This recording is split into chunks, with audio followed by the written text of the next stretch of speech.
धूम्रपान तन और मन के लिए खराब है। धूम्रपान से केवल नुकसान होता है, ये बात सच है। लेकिन अगर आयुर्वेदिक धूम्रपान किया जाए तो स्वास्थ्य को इससे नुकसान नहीं बल्कि फायदा होता है।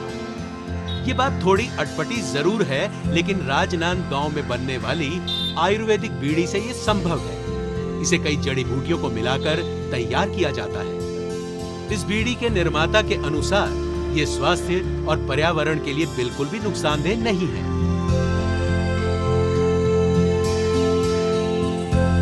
मूलतः क्या है, ये पुराना कॉन्सेप्ट है।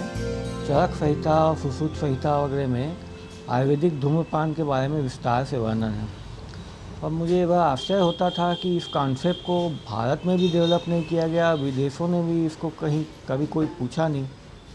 तो मुझे लगा कि इस कॉन्सेप्ट को पूरे दुनिया में डेवलप होना चाहिए कि धूम्रपान भी स्वास्थ्य के लिए लाभप्रद है और धूम्रपान से स्वास्थ्य भी अच्छा होता है, पर्यावरण भी शुद्ध होता है। इसी को ध्यान में रख के मैंने इस कॉन्सेप्ट को डेवलप करने के लिए चरक संहिता और सुश्रुत संहिता को पहले आधार बनाया। उसके बाद फिर मैंने नया उसके ऊपर अनुसंधान और किया। पहले जो बीड़ियाँ आती थी, गोला बीड़ी, रणबीर बीड़ी और भी बहुत सी बीड़ियाँ हैं, उसमें खांसी आता था और बीमारी भी बहुत से मतलब फैल रहे थे। लेकिन अभी जो बीड़ी निकला है आयुर्वेदिक वाला, उसमें ना खांसी होता है, ना कोई बीमारी और ना ही इसमें ना नुकसान भी है, ना कोई मतलब फ़ायदा नहीं है। मतलब इसमें कोई नुकसान नहीं है तो इसमें फ़ायदा भी उतना नहीं है, लेकिन अच्छी है आयुर्वेदिक बीड़ी। साधारण बीड़ी जहां तेंदू पत्ते में तंबाकू को भरकर बनाई जाती है, वहीं आयुर्वेदिक बीड़ी में तंबाकू के स्थान पर आंवला, अड़ूसा, मीठा नीम, सफेद ओट, नींबू, मुलेठी, दालचीनी, काली तुलसी, बरगद और पीपल के पेड़ की छाल को भरा जाता है।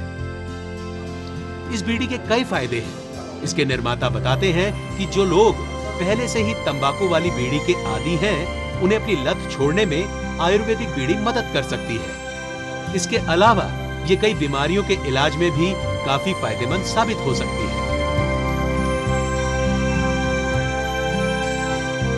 सबसे बड़ी बात है कि तंबाकू में जो निकोटीन होता है, जो खतरनाक तत्व है निकोटीन, जिसको जहर से तुलना की गई है, और उसके अलावा 36 प्रकार के अन्य जहरों का वर्णन है जो तंबाकू में होता है।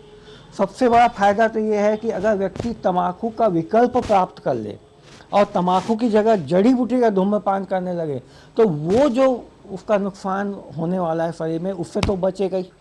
ये तो सबसे बड़ा फायदा है। इससे बड़ा फायदे की तो कोई आप तुलना ही नहीं कर सकते। लेकिन उसके अलावा मैंने उसके गहराई में और जाके देखा कि जो आदमी बहुत लंबे समय तक निकोटीन का धूम्रपान सिगरेट पी रहा है, और वो सिगरेट पीते पीते उसके खून के अंदर जो निकोटीन जमा हो गया, क्या वो निकोटीन उसको किक अप करता है, उसको बार बार डिमांड करती बॉडी कि नहीं पीना ही पड़ेगा, पीना ही पड़ेगा, तो वो उसकी सफाई कर सकते हैं। तो कुछ जड़ी बूटियाँ मुझे ऐसी समझ में आई जो उसकी सफाई कर सकती है। जो दमा का रोग है वो सीधा एलोपैथी डॉक्टर बोलेगा इन इलर के सिवा इसका कोई उपाय नहीं, जिंदगी भर इन इलर लेते रहो। तो अड़ूसा एक ऐसी जड़ी बूटी है कि दमा में बड़ा फ़ायदामंद और फेफड़ों को फ़ायदा पहुंचाता है। तो अभी तक तो हम यही कहते आए कि धूम्रपान से फेफड़े खराब होते हैं, पर अड़ूसा का जो धुआं है वो फेफड़े के लाभप्रद है, तो आयुर्वेद ने वर्णन किया। तो दमा के लिए वो अड़ूसा वाली हो गई। हमें ये बात नहीं भूलनी चाहिए कि तंबाकू का किसी भी रूप में इस्तेमाल करना सेहत के लिए नुकसानदायक है। हमारी इस आयुर्वेदिक बीड़ी के बारे में जानकारी देने का मकसद किसी भी बीड़ी उपभोक्ता को बढ़ावा देना नहीं है, बल्कि आयुर्वेद की एक नई उपलब्धि से लोगों को रूबरू कराना है, जिससे बीड़ी पीने वाले लोगों को इसका लाभ मिल सके।